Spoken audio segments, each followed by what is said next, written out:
فکر و دانش کی ہے معراج خدا کا اقرار، یہی وجدان کی آواز ہے فطرت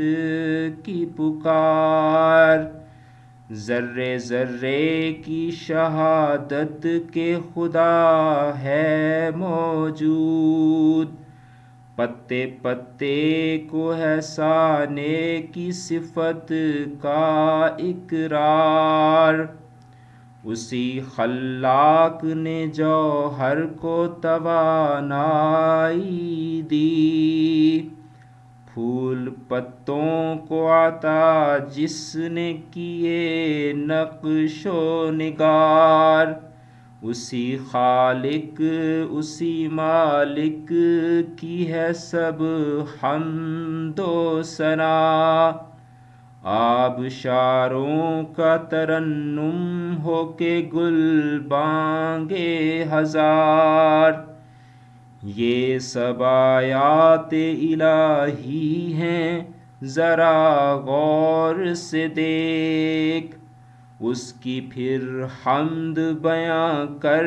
اسی خالق کو پکار،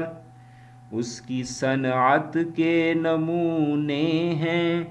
وہ نکہت ہو کے رنگ، اس کی قدرت کے کرشمے ہیں خزاں ہو کے بہار۔ بسم اللہ الرحمن الرحیم۔ ڈیئر اسٹوڈنٹس، آج ہم نے 11th گریڈ کی پہلی نظم جو کہ ایک حمد ہے اس کو ہم نے پڑھا ہے، اور اب ہم اس کی تشریح کریں گے، شعر ٹو شعر ہم اس کو لے کے چلیں گے۔ تو میں آپ کو سب سے پہلے ہر شعر کے جو مشکل الفاظ ہیں وہ میں آپ کو بتایا کروں گا، اور پھر اس کے بعد ہم اس کی تشریح کیا کریں گے۔ فکر و دانش، تو دانش کا کیا مطلب ہوتا ہے؟ دانش کا مطلب علم، آگاہی اور حکمت، سمجھ بوجھ، معراج، معراج بلندی، عروج، ٹھیک ہے۔ اور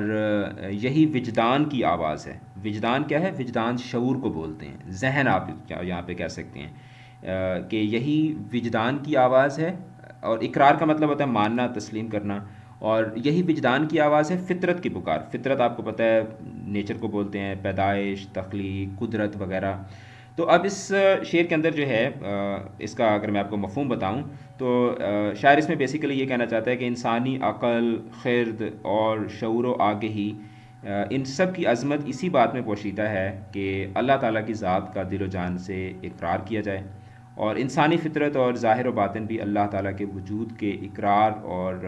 توحید کو تسلیم کرنے کا تقاضا کرتے ہیں۔ تو اس حمد کے جو شاعر ہیں وہ بیسیکلی ماہر القادری ہیں، اور ماہر القادری اس شعر میں اہل عقل و دانش، یعنی جو سمجھ بوجھ والے انسان ہیں، ان کو دعوت فکر دیتے ہوئے کہتے ہیں کہ انسان کی ذہانت اور فکر و تدبر اس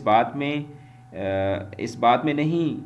کہ اللہ تعالیٰ جیسی رحیم و کریم ہستی اور ذات سے انسان جو ہے وہ سرکشی اور بغاوت کا مظاہرہ شروع کرتے ہیں۔ انسان اپنی عقل، تحقیق اور جستجو کی تمام حدوں کو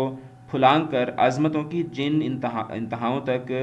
رسائی حاصل کرے گا، اللہ تعالیٰ کی عظمت و دانائی کا آغاز وہیں سے ہوگا، یعنی جہاں پہ انسان کی عقل ختم ہوتی ہے وہاں سے اللہ تعالیٰ کی جو عظمت ہے وہ شروع ہوتی ہے، اور اللہ تعالیٰ کی توحید کے آگے سر تسلیم خم کر کے ہی اسی کو ہی خالق مانا جائے، اور اگر انسان اس بات کا خواہش مند ہے کہ اس کی حکمت، اس کی دانائی اور اس کا جو عقل ہے وہ بلندیوں کو چھوئے، تو اس کے لیے انسان کے لیے ضروری ہے کہ وہ اللہ تعالیٰ کی قدرت اور اللہ تعالیٰ کی کرشمہ سازی پر ایمان لے آئے، کیونکہ انسان کی جو عظمت ہے وہ خدا کی عظمت کو پہچانے اور مانے بغیر ممکن نہیں ہے۔ ذرے ذرے کی شہادت کہ خدا ہے موجود، پتے پتے کو ہے سانے کی صفت کا اقرار۔ ذرہ ذرہ مطلب چھوٹی چھوٹی چیز، شہادت گواہی کہ ہر چھوٹی چھوٹی چیز اس بات کی گواہی، خدا کے موجود ہونے کی گواہی دے رہی ہے۔ پتے پتے کو ہے، ٹھیک ہے، پتے پتے کو ہے سانے، سانے مطلب بنانے والا، خالق، پیدا کرنے والا، سانے کی صفت، صفت مطلب خوبی، اس کے ہنر کا اقرار ہے۔ تو اب کائنات کی، شاعر یہ کہتا ہے کہ کائنات کی ہر شے، پھول، پودے، پتے اس بات کی گواہی دے رہے ہیں کہ انہیں وجود بخشنے والی ذات جو ہے وہ صرف اللہ ہی کی ذات ہے، اور اللہ تعالیٰ ہی کی صفات میں یہ شامل ہے کہ وہ خالق کائنات ہے، اور دنیا کی ہر چیز جو ہے وہ خدا کی عظمت کے ہی گیت گاتی ہے۔ تو اس شعر کے اندر بھی شاعر جو ہے وہ یہ کہتا ہے کہ انسان کی جو عقل ہے اس کی معراج یہی ہے کہ وہ انسان اللہ کے حضور سر سجود ہو اور اللہ تعالیٰ پر ایمان لے آئے، اور انسان کو اس چیز کا ہر وقت یہ ادراک ہونا چاہیے کہ یہ کائنات جو ہے وہ ساری کی ساری اللہ کی بنائی ہوئی ہے۔ اسی خلاق نے جوہر کو توانائی دی، پھول پتوں کو عطا جس نے کیے نقش و نگار۔ اب یہاں پہ شاعر اسی بات کو آگے ایکسٹینڈ کرتے ہوئے کہتا ہے کہ خلاق مطلب تخلیق کرنے والا، اسی خلاق نے جوہر مطلب یہ جوہر کا ورڈ جو ہے نا، یہ انگلش میں اس کے لیے یا کیمسٹری میں آپ لوگ ایک ایٹم کا ورڈ یوز کرتے ہیں نا، اور اگر آپ نے کیمسٹری کو پڑھا ہوگا ہے تو آپ کو پتا ہوگا کہ جیسے وہ ہے نا کہ ایک ایٹم سے دنیا جو ہے وہ تخلیق کی گئی، ٹھیک ہے، مطلب ایٹم کو آپ ایکسپینڈ کرتے جاتے ہیں اور آپ کے پاس سبسٹانسز جو ہیں وہ بڑھتے جاتے ہیں۔ تو یہاں پہ جوہر کو توانائی دی کہ مطلب ایک چھوٹے سے ذرے کو بھی نا ایک بے پناہ طاقت جو ہے وہ اللہ تعالیٰ نے نواز دی۔ پھول پتوں کو عطا جس نے کیے نقش و نگار کے، جس نے پھول پتے ان کو مختلف، نقش و نگار مطلب خوبصورتی، مختلف طرح کے رنگ، تو شاعری کہتا ہے کہ جس نے پھول پتوں کو یہ سارے رنگ عطا کیے ہیں، اس کائنات کے جوہر کو، یعنی کہ اس کائنات کو جو کے اندر جتنی بھی یہ کیرزما ہے وہ سارا کا سارا بھی اسی ذات کا ہی بنایا ہوا ہے۔ تو بیسیکلی اس کا مفہوم یہ ہے کہ اللہ تعالیٰ نے ہی دنیا کی ہر شے کو تخلیق کیا ہے، ظاہر ہو باطن ہو، یہ جو چیزیں نظر آتی ہیں نہیں آتی، کائنات میں پھیلی ہوئی ہر طرح کی رعنائیاں اور حسن و جمال جو ہے وہ صرف اللہ تعالیٰ کی قدرت اور حکمت کی ہی کرشمہ سازی ہے۔ اور اس نے کتنی قسم کے پودے درخت بنائے جس میں ہر درخت کی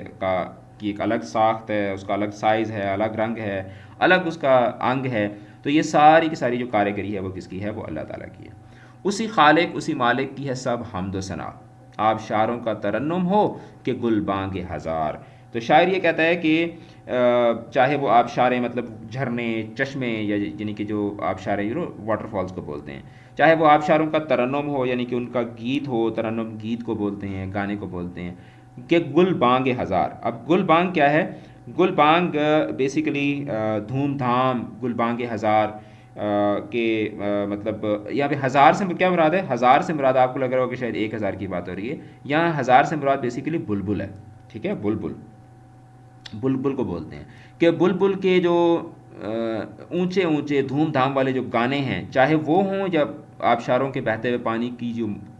ایک ردم یا ایک وہ جو ایک اس کی ایک جو ASMR میوزک ہوتا ہے، تو یہ سب کا سب جو ہے یہ سب کے سب کیا کر رہے ہیں؟ بیسیکلی اللہ تعالیٰ کی ہی تعریف کر رہے ہیں۔ تو شاعر بیسیکلی کہتا ہے کہ چاہے وہ بادلوں سے برستا پانی ہو یا جنگلوں، بیابانوں اور سبزہ زاروں میں چہچہانے والے پرندے، تمام کی تمام مخلوقات جو ہیں وہ اپنی اپنی زبان، اپنے اپنے انداز میں اللہ تعالیٰ کی بڑائی، اللہ تعالیٰ کی بزرگی اور اللہ تعالیٰ کی شان و شوکت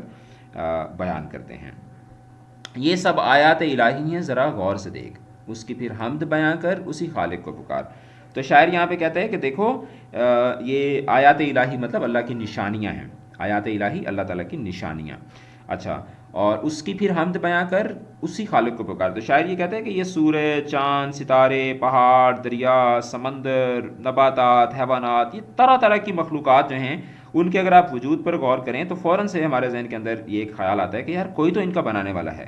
ٹھیک ہے، اور فوراً سے ہمارے ذہن کے اندر اللہ تعالیٰ کی عظمت اور شان جو ہے وہ اجاگر ہوتی ہے۔ تو شاعر یہ کہتا ہے کہ اپنے خالق اور مالک کو، اس کی بے پناہ نعمتوں اور اس کے جو آس پاس نشانیاں جو اللہ تعالیٰ کی پھیلی ہوئی ہیں، ان نشانیوں کو دیکھ غور سے، اور پھر اللہ تعالیٰ کی تعریف بیان کر، اور مدد میں اسی خالق کو پکار کے، مطلب دیکھو نا کہ آپ جب مدد کے لیے پکارتے ہیں تو آپ کی ہوتا ہے نا کہ جو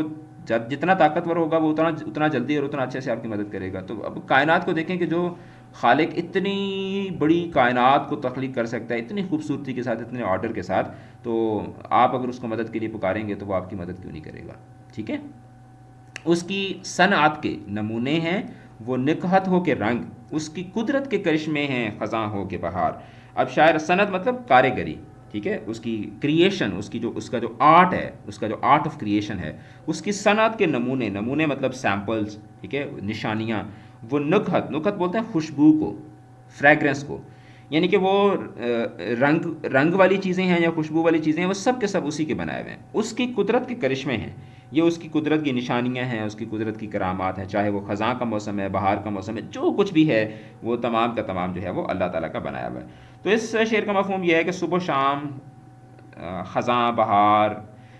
مختلف قسم کے پرندے، مختلف قسم کے پودے، مختلف قسم کی چیزیں، وہ تمام کے تمام کیا ہیں؟ وہ اللہ تعالیٰ کی حکمت اور دانائی اور اللہ تعالیٰ کی قدرت کے کرشمے ہیں، اور یہ تمام کی تمام چیزیں اس بات کی گواہی دیتی ہیں کہ ان کا بنانے والا بہت بزرگ و برتر ہے، اور ان کے بنانے والا ہی تمام تعریفوں کے لائق ہے۔ تو آج ہم نے حمد کو پڑھا، اسی طریقے سے ہم اپنی بات چیت کو جاری رکھیں گے، اور اگلا جو ہمارا سیشن ہوگا اس میں ہم لوگ محسن کاکوروی کی لکھی ہوئی جو نعت ہے اس کو ہم پڑھیں گے، اور اسی طرح سے ہم اپنے